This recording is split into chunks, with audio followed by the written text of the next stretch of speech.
Sebelumnya perkenalkan, aku Azaria Puruhita dari kelompok 6 di praktikum PTGL ini.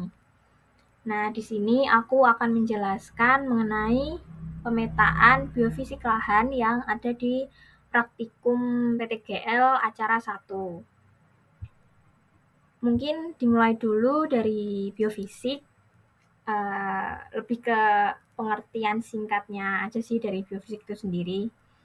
Nah, biofisik sendiri tuh bisa diartikan sebagai lingkungan biotik dan abiotik. Seperti yang kita tahu, biotik ya bisa berupa makhluk hidup. Contoh nyatanya kalau di kehutanan bisa lebih ke vegetasi, dan kalau abiotik contohnya bisa batuan. Kenapa sih harus dianalisis terkait biofisik ini? Nah, itu supaya bisa dijadikan dasar pengelolaan yang berkelanjutan. Terus data kondisi biofisik ini gimana analisisnya? Nah, data kondisi biofisik ini bisa kita analisis dengan di overlay. Kemudian dari overlay itu akan dihasilkan land mapping unit. Gitu. Land mapping unit sendiri itu apa sih? Land mapping unit sendiri atau LMU itu merupakan unit lahan terkecil yang terbagi sesuai dengan karakteristik biofisiknya. Setiap LMU memiliki kesamaan karakteristik biofisik tersendiri dan menjadi pembeda dengan LMU lainnya. Maksudnya gimana? Maksudnya adalah misalkan LMU tersebut punya 3 karakteristik dari katakanlah curah hujannya sama, terus kelarengannya sama, terus habis itu dia juga punya jenis tanah yang sama. Nah, ketika jenis tanahnya udah beda nih, dia akan membentuk LMU baru. Terus misalkan curah hujannya udah range-nya beda, dia bikin LMU baru lagi gitu. Jadi emang benar-benar satu LMU itu ya dia seragam karakteristiknya gitu. Nah, LMU sendiri ada nama lainnya. Itu tergantung dari yang bikin aja sih. Nama lainnya bisa aja satuan unit lahan, bisa aja unit lahan, bisa juga unit lahan terkecil. Terus, gimana sih cara bikin LMU ini? Nah, di sini aku akan menjelaskan secara singkat cara membuat LMU ini dengan 3 parameter, yaitu jenis tanah, curah hujan, dan kelarengan.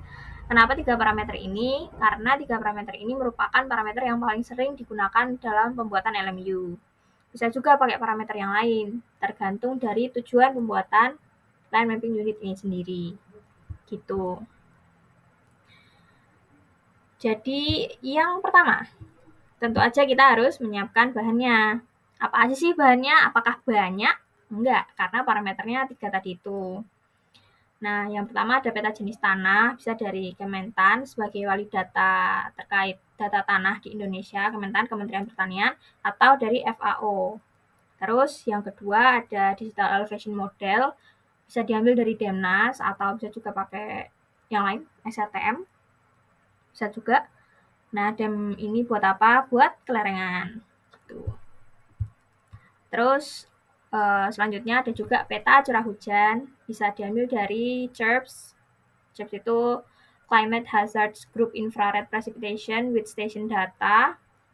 Itu kita ambil dari site-nya Climate Hazard Center University of California Santa Barbara. Tapi bisa juga pakai yang lain, misalkan dari BMKG. Bisa juga seperti itu. Terus batas administrasi wilayah bisa dari ya RBI atau yang lainnya. Tapi di kelompok 6 ini kita pakai data SHP yang tidak dapat diakses secara publik gitu. Yaitu area kajiannya ada di KPH Jakarta. Gitu. Terus gimana sih cara bikinnya? Step mudahnya sih seperti ini ya. Mulai dari tiap data kita olah dulu. Mulai dari curah hujan nih. Curah hujan kita pakai 1 tahun terakhir, tapi pembuatan LMU sendiri nggak berpatok pada 1 tahun terakhir doang. Tapi di praktikum ini pakainya curah hujan 1 tahun terakhir. Nah, itu kan dari data bulanan diubah dulu ke tahunan, terus habis itu diinterpolasi pakai tools IDW, terus habis itu di-convert ke vektor, terus diklasifikasi, terus ya diklip ke area kajian gitu.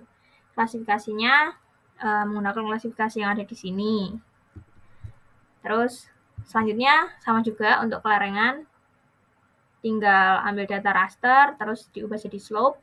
Karena klasifikasinya pakainya persen, maka slope-nya bentuknya satuannya persen, terus diklasifikasi juga. Terus ya tinggal diklip ke area kajian. Terus untuk jenis tanah itu ambil di area kajian, terus dari data jenis tanah itu bakal didapatkan semacam kode atau identifier gitu dari setiap jenis tanah yang ada di lokasi tersebut. Itu lihatnya di atribut tabel. Nah, dari kode atau ya identifier itu kita bisa identifikasi ini tuh kode ini tuh jenis tanah apa. Misalkan regosol misalkan. Tergantung dari sumber data yang kita pakai. Setiap sumber data yang dipakai pasti ada panduan untuk identifikasinya. Misalkan ini dari FAO gitu. Setelah itu kan udah didapatkan 3 data, kelerengan, jenis tanah, curah hujan. Nah, data itu tadi tinggal masuk ke langkah selanjutnya, yaitu di overlay. Nah, di overlay data-datanya tadi itu kan mau kita bikin LMU. Nah, jadi dalam overlay ini kita numpuk 3 data, terus dari 3 data itu kita mengelompokkan berdasarkan karakteristik yang sama, berdasarkan klasifikasinya itu tadi gitu. Misalkan curah hujannya ada di kelas 2. Nah, terus nanti dia punya jenis tanah regosol katakanlah begitu. Terus kelerengannya berapa. Nah, itu untuk satu LMU sendiri. Misalkan kelerengannya beda, ya dia bikin LMU baru meskipun dia punya jenis tanah dan curah hujan yang sama, karena LMU ini sangat spesifik dan detail gitu. Nah, untuk di kelompok 6 sendiri kita mendapatkan 29 LMU yang dihasilkan dari 7 jenis tanah, 5 kelas kelerengan, dan 2 kelas curah hujan. Nah, 29 LMU ini sendiri itu sudah di overlay dari 3 data tadi itu, dan dilakukan juga sedikit eliminate pada data kelerengan, karena ada kelas-kelas kelerengan yang dia tuh areanya terlalu kecil, jadi tidak cukup signifikan untuk membentuk suatu kelerengan baru. Nah, hal tersebut dilakukan untuk apa? Supaya LMU-nya nggak makin banyak dengan area yang kecil gitu. Terus ini sedikit cuplikannya kalau dari data kelompok 6 gitu, dari 29 LMU itu tadi. Nah, ini adalah peta LMU yang dibuat kelompok 6.